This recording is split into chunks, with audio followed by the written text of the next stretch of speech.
maulan na umaga, maulan na panahon.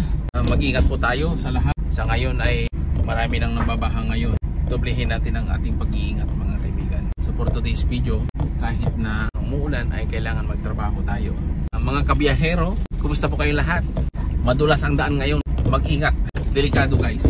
Makakarating at makakarating din tayo sa mga pupuntahan natin. Basta wag lang kayong magmamadali.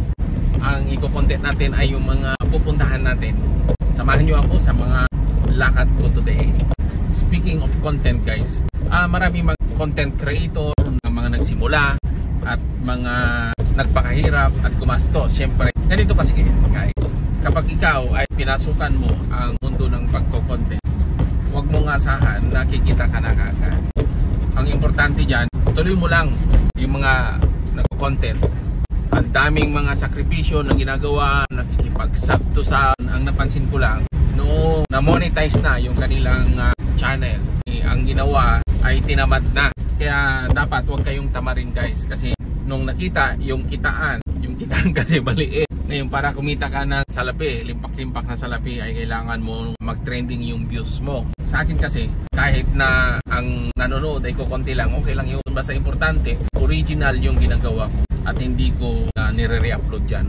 Malay mo, darating ang panahon. Mapansin din tayo ng mga social media platform na to na ginagamit natin sa mga Facebook, ganun, sa mga YouTube. Sa YouTube guys, nasubukan ko na rin nagsahod.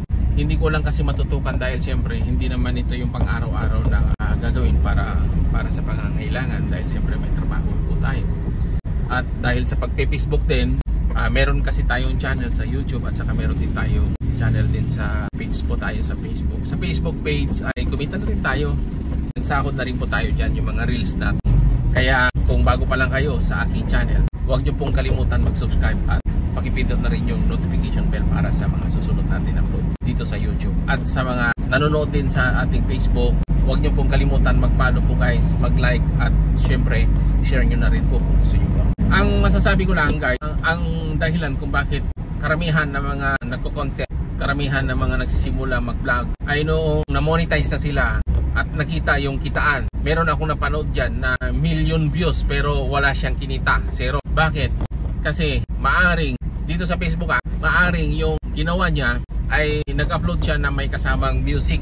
Kasi kapag ka may music, ilagyan mo siya ng music, isigurado na malit lang ang kita.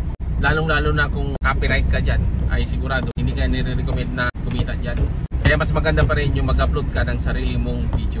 Kasi karamihan mga content creator na gumagawa ng kanilang content ay nade-demonetize sila dahil sa copyright issues. So, ang mapapayo ko lang sa inyo guys, gumawa ng mga sarili nyo video. Huwag kayong mawala ng pag-asa. Ang dami nating mga pwedeng i-content guys.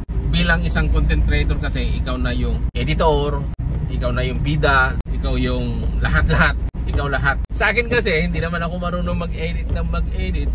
Pastime lang pagka sa gabi na kasi kapag nakarating ako, umuwi na kasi ako sa gabi.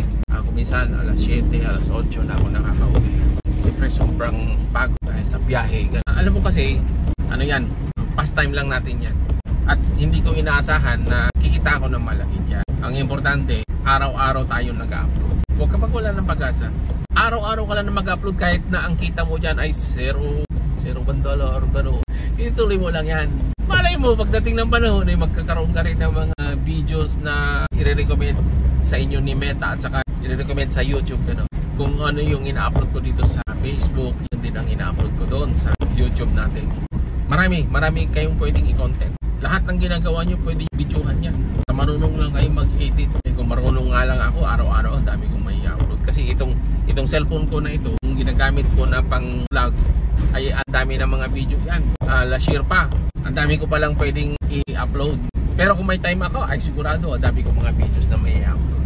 Pero, gayon pa man, sa mga content creator na mga nagko-comment yan sa baba, lahat, kailangan din natin na makipagsuportahan sa mga taong sumusuporta sa atin. At sa mga nagsusubscribe at sa mga nagpapalo sa atin, ay kailangan din natin silang suportahan. Puntahan din natin. Kasi once na nag-comment ka, pinupuntahan kita, nanonood ako, 1, 2 hanggang 3 videos doon sa iyong channel mo.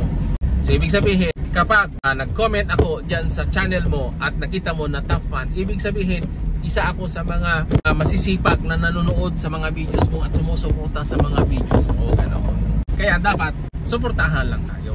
Kaya yung mga followers natin at sa mga subscribers natin, kung yung mga lahat ng followers natin, followers ko ay magiging followers mo din, basta importante, mag-iwan ka ng box at panoorin mo yung video para malaman mo kung ano yung dapat mong i-comment po dito. Ay, hanggang doon lang guys, kasi malapit na tayo sa pupuntahan natin at magtatrabaho na naman ako guys. Okay, maraming salamat sa lahat ng suporta ninyo. Maraming salamat po sa inyo lahat. God bless po sa ating lahat.